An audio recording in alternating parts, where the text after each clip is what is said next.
On July the 17th, 1975, firefighters sifting through the remains of a fire in a Hamburg apartment block made a gruesome discovery. We found all different kinds of body parts and had to examine them. We were asking ourselves what was going on. At first, nothing made sense. And as the police began to search the small attic flat, the true horror of the discovery became apparent. We found a corpse. We found 2 corpses. We found 3 corpses. We have found 4 corpses. It was a huge story, because things like this don't exactly happen often in Hamburg. A man named Fritz Honka had been murdering women and dismembering their bodies in his home for the past 5 years. He claimed that Jack the Ripper had told him to do it. I think it was simply crimes of opportunity, but with a horrible edge. He showed no compassion for the victims. He didn't respect their bodies or feel remorse, clearly. He just cut them up. Fritz Honka had carved his name in history as one of the world's most evil killers.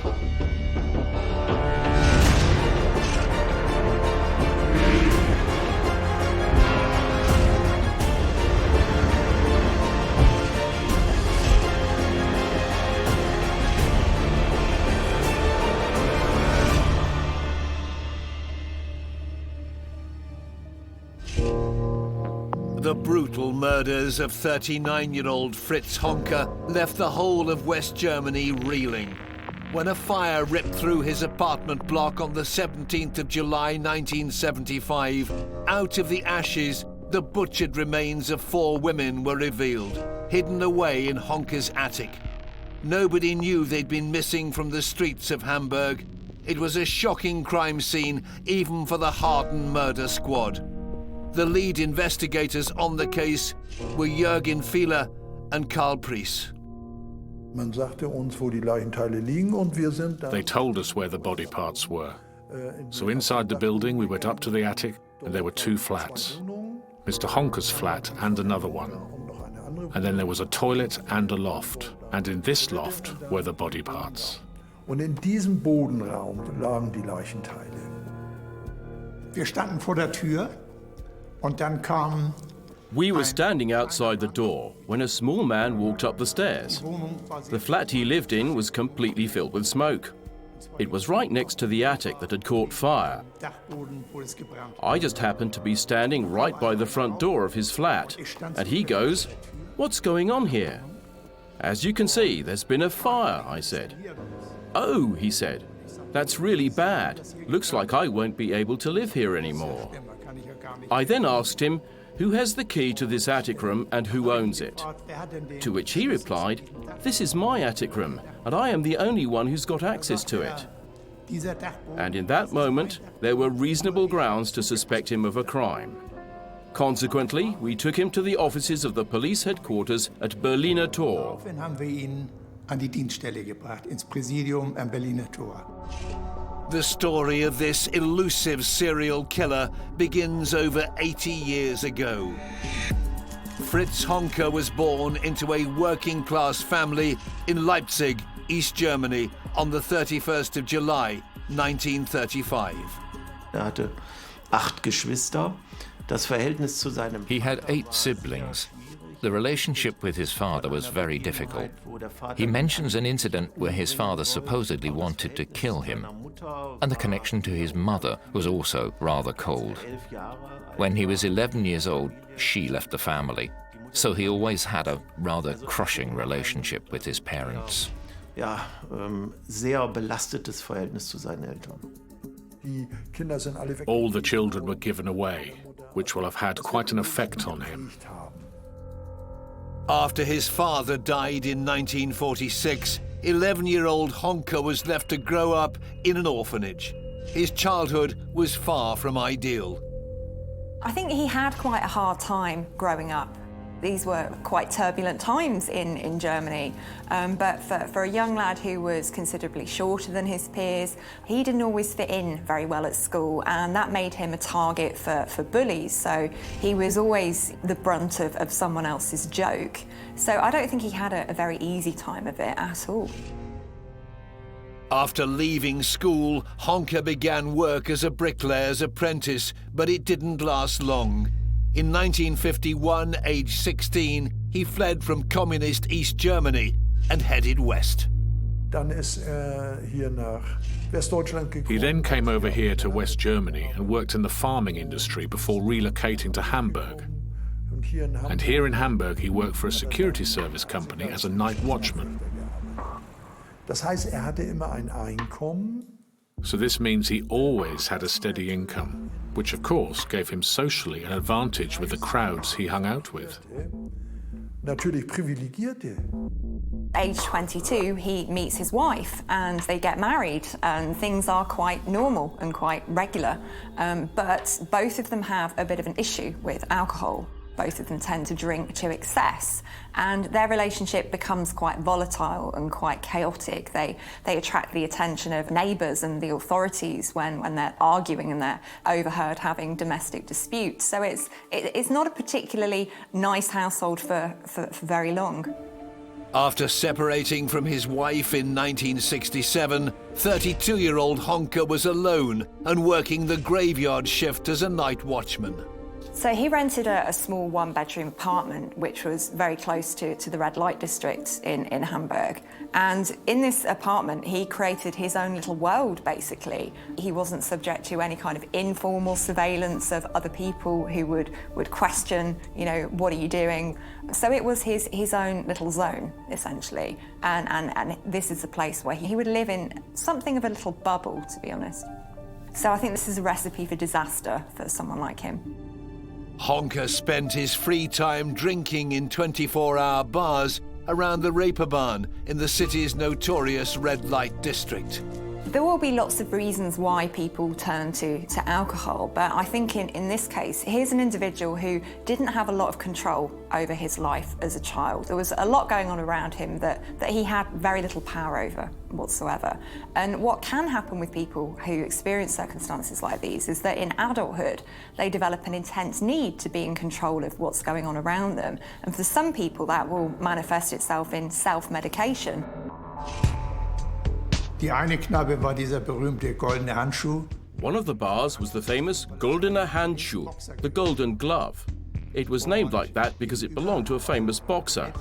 And right across was the Elbschlosskeller, a bar where mainly homeless alcoholics or drifters hung out. Well, they drank plenty of alcohol. The preferred drink was grain schnapps with lemonade. There was dancing, and it didn't get cleaned very often. It was open all hours, round the clock, and looked accordingly. You had to be careful not to stick to the floor. And those were the surroundings and conditions. Waren also Menschen, die ganz unten angelangt waren, die da verkehrten.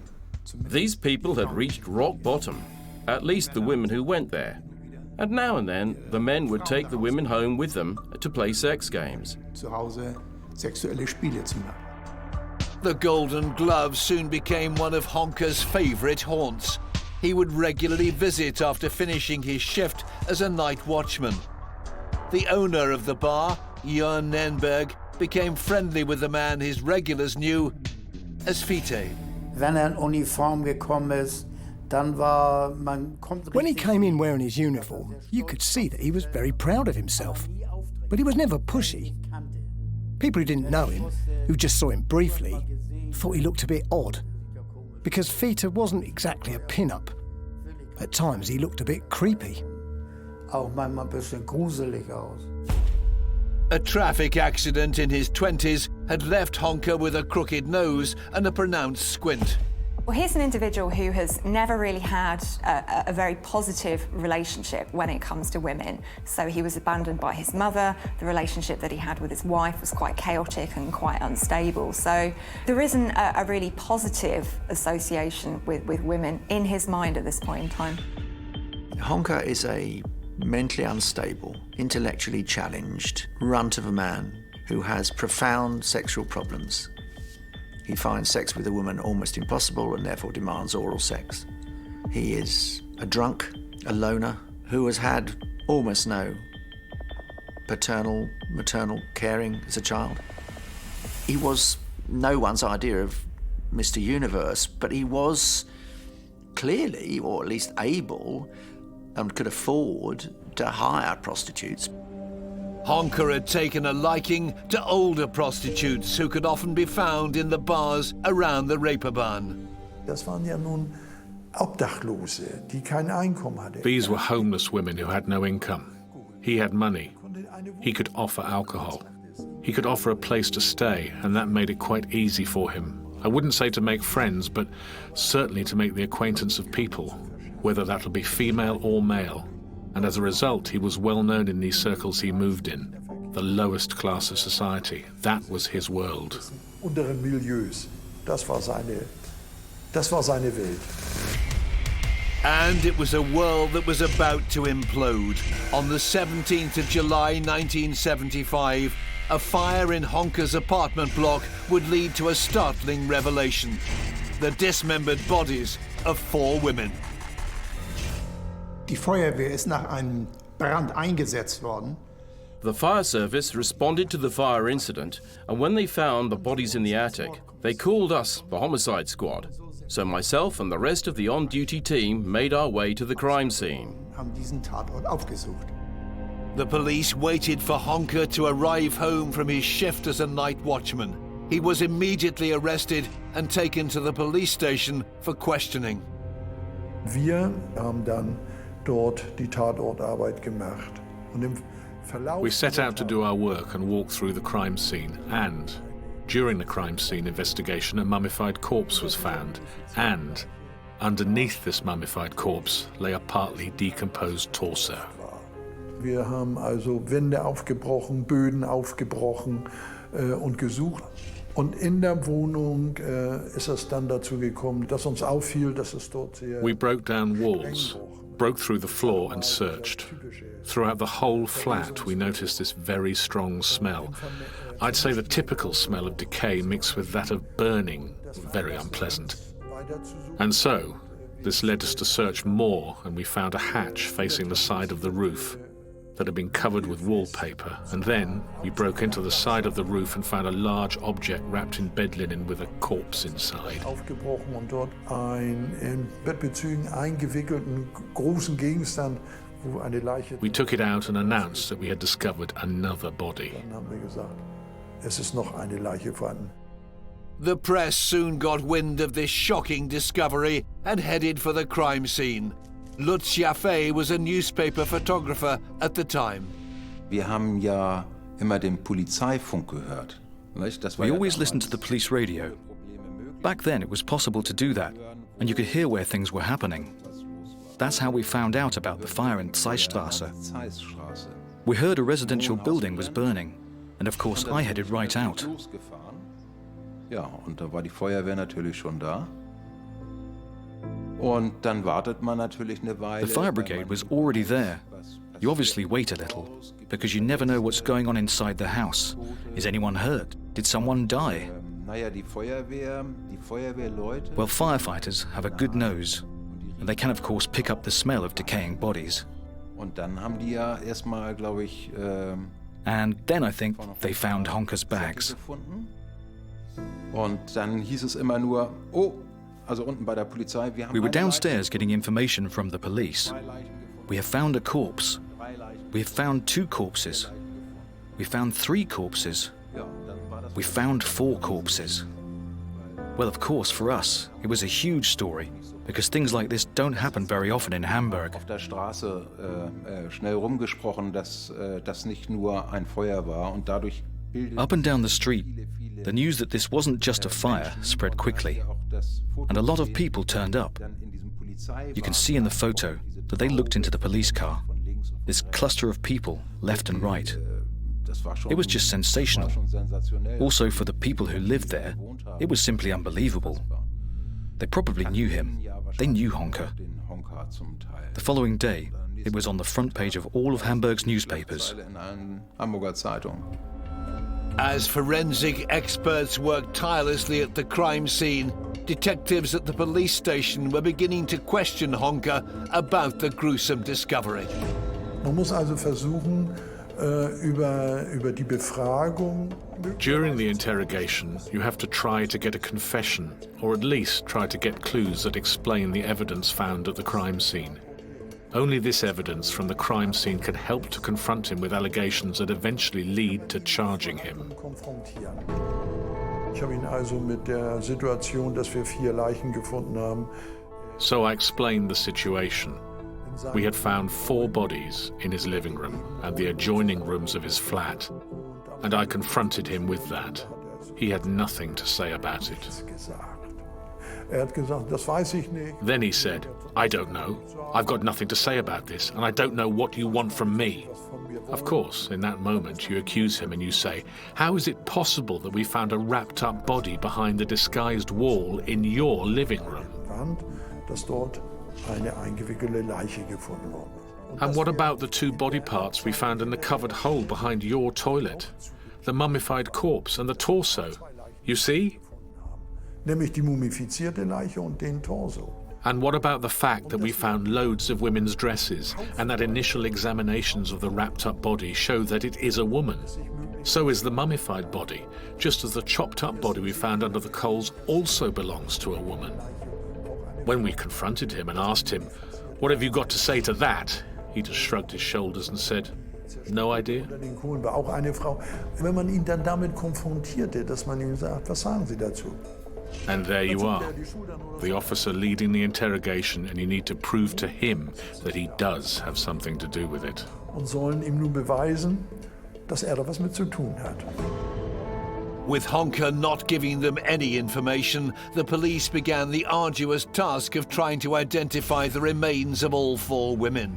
And they got a big break early on. Missing parts of one of the bodies had been discovered 4 years previously. Im November 1971. In November 1971, a worker at a factory yard in the Gaustrasse came across some junk, and when he rummaged through it, he found body parts. So, und zwar sieht das eine Hand. He saw a hand sticking out of a pile of rubbish. He immediately informed the police. And the local officers on duty, who were the first to arrive at the scene, informed us that the findings were indeed body parts. We went to investigate further and spotted several chopped-up body parts. Only the torso and the right leg were missing. Everything else was there, but cut into pieces. Alles andere war da, aber zerteilt. Besides the body parts, we found breasts that had been cut off, suggesting that this was in all probability related to a sex offence. Ein Sittlichkeitsdelikt war. Although the head was badly decomposed, in 1971 experts were able to reconstruct it well enough to enable the police to provide a photo to the press. The victim was identified as 42-year-old prostitute Gertrude Breuer. Before the fire at Honka's apartment, the case had remained unsolved. Und somit hat sich eigentlich der Kreis geschlossen von den Leichenteilen. We had come full circle, from the body parts found in the Gaustrasse to the torso found on the premises of Honka's living quarters, and subsequently we could charge him with this crime. Anlasten. Honka had murdered Gertrude in December 1970 after picking her up in the Golden Glove. It was the first time he'd killed someone. Investigators believe he strangled the 42-year-old to death because she refused to have sex with him. He dismembered her body using a saw. To simply cut off a limb is a fairly straightforward procedure. You need a knife to get through the flesh and a saw to get through the bone. It doesn't have to be a complex thing to do. It's not like you're a surgeon doing an operation. Golden Glove barman Jörn Nernberg had unknowingly assisted Honka in meeting his victims. He always said in a sneaky way, "Hey, Jörn, give that one a little drink, but don't tell her it's from me." "Okay, Vita, no problem." Gave the drink. "Who's that from?" "From someone." "Oh, okay, good." They didn't ask much, as long as they had something to drink. Gertrude Breuer, a hairdresser and part-time prostitute, was a regular in the bar. Time after time, prostitutes are killed because no one reports them missing. They live on the edge of the law. They're long past in connection with their families. They are living in a twilight world. And, well, you miss a prostitute, well, she could have given up, or she could have gone to another city, or she could have gone back to her mother, or whatever it may have been. And so they're very seldom tracked. Even though Honka refused to cooperate with the police, they had now identified one of his victims. Each time they interrogated him, detectives tried to find out more about the other 3 women. Sie verkehren doch auf St. Pauli. You frequently go to San Pauli. You're still going to the Elbschloss Keller and other bars in San Pauli. You drink vast amounts of alcohol. We found a lot of alcohol in your flat. And we've seen the walls in your place. They're full of pornographic posters. Well, we also found a plastic doll he probably used to satisfy himself when no woman was around. The aim was to unsettle him. The uncertainty produced insecurity. His replies to specific questions were different to those he had given the previous day. Wieder anders antwortet als im Vortag. After taking the life of another human for the first time in December 1970, Honka wouldn't kill again for almost 4 years. What happened to start him off again in August 1974? I would argue that Honka's alcoholism had probably got so intense by that time that he was desperately out of control. And perhaps he just had genuinely some kind of psychotic break, some kind of brainstorm that led him to kill. The police had a wealth of evidence against Honka, but they were desperate for him to make a full confession. If he continued with his silence, they may never identify the other 3 murdered women. Das roch sehr merkwürdig in dem Haus. Und da wohnten wohl auch It smelled really odd in the house. There were also foreigners living there, and Honka always said, "The foreigners cook in a funny way. They use strange spices in their food, and that's why it stinks." None of the neighbors suspected that it wasn't the foreigners, that the smell came from the body parts in Honka's flat, and they had started to reek. Teile waren von Honka, die allmählich da anfingen zu stinken. Once somebody dies, decomposition will begin. There will be an increase to start with in particularly the smell that comes from the body as the body functions render down, things start to decompose. In der ganzen Wohnung, überall rundherum. Everywhere in the flat were scented stones, all around the skirting boards. The toilet was full of them. They were everywhere. Standen Behälter mit Duftstein. The longer the bodies had remained in Honka's attic, the harder it was to get rid of them. A dead body is difficult to move, and once rigor mortis starts to set in and the body becomes stiff, it's not even flexible to move. It can be very hard to do. This is really illustrative of the type of serial killer he was. He wasn't massively organised in terms of covering up his crimes. You know, he would have the corpses of his victims right there in his flat. He didn't actually dispose of them. So this was something that he was doing just kind of short-term, reactionary, just kind of coping with each day as it arose. When the police went to Honka's favourite bars and broke the news that bodies had been found in his flat, they were met with complete disbelief. No one expected that of him. No one. Even if you'd met him, you'd definitely have said, "Him? Nah, he's too harmless." Really shocking. Journalists also went round the bars to get background colour for their stories. Also zur Hintergrundreportage gehörte dann Part of the story was to look around and find out, where did Honka meet his women? And that was in the Goldene Handschuh. It was unimaginable. This was pure poverty. People, human wrecks, women as well as men, whose fate had taken a sad turn for the worse. Menschen, die wie man sagt, menschliche Wracks waren, Frauen wie auch Männer. These people had reached the very bottom of society. This doesn't mean they had to be criminals, but they were very poor creatures. Die, denke ich mal, wie man sagt, am untersten Rand der Gesellschaft lebten. Die mussten deswegen ja nicht kriminell sein. As a consequence, it smelled pretty bad in the Goldener Handschuh, as these people weren't able to wash.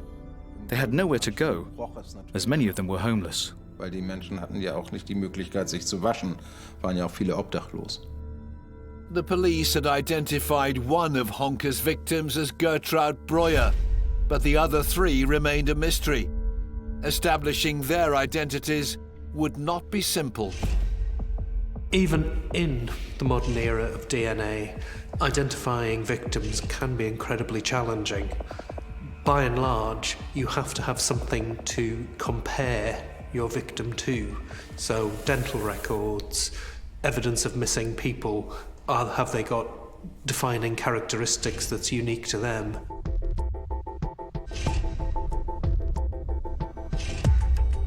The police found a pile of women's ID cards in Honka's flat and set about the complicated task of trying to find the rightful owners among the prostitutes who frequented the bars around the Reeperbahn. Each time they found a woman alive, they were able to cross her off the list of potential victims. One of the local officers at the time was Peter Reichardt. Wir haben von dieser Liste eigentlich alle Namen. We were able to work our way through all the names on this list, and we realized that our women all seemed to be alive. Alle lebten. The Hamburg police also put out a call to colleagues across Germany for details of missing women in their mid-40s to mid-50s. Was meinen Sie, wie viele Vermisstenanzeigen Sie aus der Bundesrepublik kriegen? How many missing persons reports do you think they get in Germany? I had stacks of them on my desk and I had to look through all of them and somehow still wasn't making progress. Also haben wir diese... Well, so we catalogued the clothes we had found in his flat, hung them up, numbered them and photographed each item. Mit Nummern versehen. These clothes were really the only thing we had at that moment. War eine für sich das Einzige, was wir hatten im Moment. Detectives would have to go to the bars Honka went to around the Reeperbahn to see if anyone could help them. Und nun versuchen Sie mal auf St. Pauli. You try going to San Pauli when you don't have a name. You don't have an address. All you have is clothes and nothing else. You have the name of Mr. Honka, and with that you go to a bar and ask people, what kind of girlfriends did he have? In eine Kneipe und fragen dort, was hatte denn für Freunde? What do you think the people in these bars tell you? Yes, he had many women, you know. One was called Annie, the other Gerda, and the next Erika. But that's all we know. Well, what are you going to do with that? Aber mehr wissen wir nicht. Ja, was wollen Sie denn damit anfangen? So you go round all the bars showing the outfits, and if you're lucky, you might get a name. Yes, such and such always wore these kind of clothes. Hatte immer die und die an. Und wenn man erstmal einen Vornamen hat. As soon as you get a first name, you can make progress. At that point, we were established that we were probably dealing with aging prostitutes. Wahrscheinlich alternde Prostituierte handelt. Using the list of missing persons, the clothes found in Honka's apartment and the names gathered from the local bars, detectives were able to draw up a short list of possible victims. Armed with photographs, they headed out onto the Reeperbahn once more. And with these pictures, we went back to show them around and were finally able to establish, yes, he had a thing with her. It was a major breakthrough for the police. They had linked a number of women to Honka. Als wir das hatten, dass wir nun diese Frauen hatten, as soon as we knew who these women were, we could confront him again and again during the interrogations. And we kept insisting until he'd say, yes, I knew her and she'd been over at my place. So at least now he had admitted that they'd been with him. Some stayed longer with him, for days, even weeks. It was nice for the women. Suddenly they had somewhere to live. The question was, what happened next? Well, we obviously had to confront him with the fact that he had killed the woman. And all he said, I can't remember. Und dann hat gesagt, kann ich mich nicht daran erinnern. Ja, gut. We had no choice but to accept that. However, there was evidence that the women who had been identified and who had also lived with him were found dead in his flat. And that exactly was the point. Und genau das war der Punkt. But the police still needed a confession. Nun mussten wir eigentlich nur noch dann mal von ihm hören. Now we just had to hear from him that he killed them, and how he killed them, and what he did with the bodies. And that's difficult. That's very difficult. As I remember, he always made it sound like it was a possibility, but he never admitted it 100%. Aber nicht 100%ig gesagt. It is interesting that he didn't deny the killings. He wasn't a particularly, oh no, it's got nothing to do with me. Mind you, it would have been very difficult for him to deny the killings. He was living with the body parts of 4 women. I mean, how they got there, he was the only person who truly knew. Wir haben ihn auch gesagt, ja, aber, we kept pushing him, but you chopped up the bodies. You cut the women up with a saw, and so on. He just said, I can't remember. Da kann ich mich nicht dran erinnern. It was further frustration for the police. Beispielsweise hat ja gesagt, For example, he would say, yeah, I slept with that woman. And in the morning, she was lying dead next to me. Well, how she died, the way she died, I simply can't say. Das kann ich nicht genau sagen. Although Honka continued to deny killing the 3 women, the detectives were at least able to finally identify them. They were 54-year-old Anna Boyschel, 52-year-old Ruth Schult, and 57-year-old Frieda Roblick, a regular in the Golden Glove who went by the name of Rita. Dann hatte ich eine Putze, die immer I had a cleaning lady who always helped out. Her name was Sophie, and Sophie was friends with Rita. Now and then, Sophie would take Rita home with her so she could have a wash, bathe, or even sleep. But I don't know. I think she had nowhere to live. Aber ich weiß nicht, ich glaube, die hatte keine Wohnung. Die war eine ganze She was Zeit gone weg. for a while. One day she came back wearing nice clothes, really quite fancy, and I said, "Where have you been? I really thought you were dead." "No, I have a new boyfriend and he's wonderful." Ich habe einen neuen Freund und der ist ganz toll. But that new boyfriend was Fritz Honka, who strangled her to death in December 1974. Honka always seems to me to be kind of an accidental serial killer. He didn't fit what the BAU, the FBI's behavioural unit, call organised. He was completely disorganised. These were crimes of opportunity. He wasn't stalking these women. He wasn't planning their killings. They happened. They were part of his tragic character and part of his drinking and part of the fact that he found any kind of sexual relationship with women almost impossible, and this was the only way he could find to satisfy those desires that he had. The West German press were fascinated with Honka. Photographer Lutz Jaffe managed to capture a photograph of the mysterious killer. Man hat ja doch schon damals gute Kontakte. Back then, you could have pretty good contacts within the police. And I knew that Honka would be taken either to prison or to appear in front of the magistrate at a specific time. Someone from the police had told me about it. Das hat mir irgendjemand erzählt von der Polizei damals und dann habe ich mich da auf die Lauer. Well, and then I lay in wait for him to arrive. That's how this photo came about. As he turned around when I called, "Mr. Honka," that's how I managed to catch him. Ja, und so habe ich ihn dann erwischt. The police were trying to determine a motive for the murders. Interviews with local prostitutes who'd been with Honka and lived to tell the tale revealed shocking facts about his perverse sexual tastes. Diese Frauen, die seiner Wohnung entkommen sind, The women who escaped from his home die haben Glück were gehabt. very lucky. Die Vernehmung, The interrogation of these women hinted at his sexual practices, and these were sometimes catastrophic. I don't want to go into every detail here, but it was pretty terrible. also ich will das hier nicht im Einzelnen aufführen, aber das war schon fürchterlich. Und dass man sagt, It's possible these sexual practices got out of hand and became excessive, which, I have to say, might have led to the death of a woman. Möglicherweise muss ich sagen, zum Tode so einer Frau geführt haben. One of the surviving victims showed the police a scar she'd received in a brutal sexual encounter with Honka.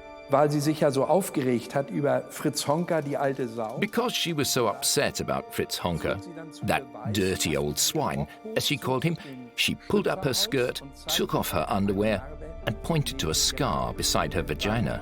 "What is that?" I asked her. She then told us that during a sexual encounter with Fritz Honka, he had penetrated her with a broom handle. That's where the injury had come from, and she ended up in hospital. She was furious, angry beyond belief, you could say. Ohnmächtig vor Wut, kann man sagen. And she wasn't the only one who needed medical treatment after spending the night with Honka. Eine der Frauen, die er auch mit in seine Wohnung genommen hat. For example, one of the women he took back to his place, he sat her with a bare bum on top of a hot plate. As a result, the woman ran semi-naked out of the flat. This is an example, the sort of thing where he became violent. Wo er dann gewalttätig geworden ist. This may have resulted in these deaths, but of course, it's also possible that the women weren't complying with his demands, and he became violent towards them. Und er dann gewalttätig gegenüber den Frauen geworden ist. The investigation was drawing to an end, but some questions remained unanswered. He had, unbelievable though it may seem, escaped under the radar for 5 years, killing 4 women and basically keeping them around the flat as trophies. Now, there's no suggestion that Honka had sex with them post-mortem. There's no suggestion that he was some kind of necrophiliac. I think he was just a dreadfully lazy drunk who didn't know what else to do and just convinced himself it'd be perfectly all right. In November 1976, the trial of Fritz Honka began in Hamburg. He had retracted his initial confession and was now denying all the charges against him. Well, his defence strategy when he was arrested and charged with the crimes was an incredibly bizarre one. He decided to blame Jack the Ripper, who was sending him messages to kill these women. Now, this appears to be something that is, completely bizarre and very odd. But it could be evidence of somebody who is experiencing some kind of mental ill health. We know that people who experience episodes of psychosis feel very strongly compelled to act in a particular way, and they're not really fully in control of their actions. But equally at the same time, if you are reading the newspapers, if you are listening to the radio, and you know that this is something that is available to you, that you're able to come out with this and it perhaps be taken seriously, then you're going to give it a go. The psychiatrists who examined Honka during the court case concluded that he'd acted with diminished criminal responsibility. On the 20th of December 1976, the jury found him guilty of 3 counts of manslaughter and 1 of murder, that of 54-year-old Anna Beuschel, who he had strangled in his apartment in August 1974. Honka was sentenced to 15 years in a psychiatric hospital. He might have been described at the time as a bit slow. That affects the amount of culpability that we assign to his crimes. So was he in control of what he was doing? Did he know what he was doing was wrong? And if that can't be established, then perhaps he is treated in a mental health facility rather than a prison. And indeed, he served 15 years in a hospital setting. The crimes of Fritz Honka left the entire country in shock, especially the city of Hamburg. Also so eine Mordtat. I believe after the Second World War, such a murder case has never happened again in the history of crimes in Hamburg. It was a unique case that someone killed 4 women, dismembered them, and left them in his flat. Zerteilt hat und in seiner Wohnung deponiert hat. After that, we became very, very well known beyond Hamburg. Famous for the murder, as unpleasant as it was, and as sorry as I felt for the women, especially Rita. Rita really didn't deserve it. Honka was released from the psychiatric hospital in 1993. He spent the final years of his life in a nursing home under the name Peter Jensen. He died in Hamburg on the 19th of October 1998. He was 63 years old. Today, Fritz Honka has become something of a cult figure in Hamburg. The Golden Glove continues to capitalize on its most infamous former customer, with the words Honka Saloon emblazoned above the entrance. Also diese Lokale waren ein No-Go. These bars were a no-go zone. Not in a million years would a normal Hamburg citizen go there. Only after the series of murders was made public did it become an interesting place for people in fur coats to visit after the opera, so they could see for themselves how well off they were and how miserable the others. Well, I'm going to be really generous and pay for a round of beer. It was just to boost their own ego. Damit haben die sich selber aufgebaut. But it should never be forgotten that Honka was a violent killer who took away the lives of 4 innocent women. I think he's somebody who did evil things, but if we call him evil, we let him off the hook. We just simply explain it away as well. This kind of subhuman monster that just does these things because they're evil. And that removes the possibility that they've chosen to do these things. It's entirely possible that Honka would have got away with it a little longer. No one really had complained particularly. He'd had bodies in the flat for almost 5 years. He could well have had them for another 2 years. It is inevitable, however, that eventually justice would have caught up with Honka. Fritz Honka callously killed 4 women between 1970 and 1975. He strangled them before dismembering their bodies. By attacking prostitutes, he hoped his crimes would never be revealed. Had it not been for a fire in his apartment block, who knows just how many victims may have been murdered at the hands of Fritz Honka, one of the world's most evil killers.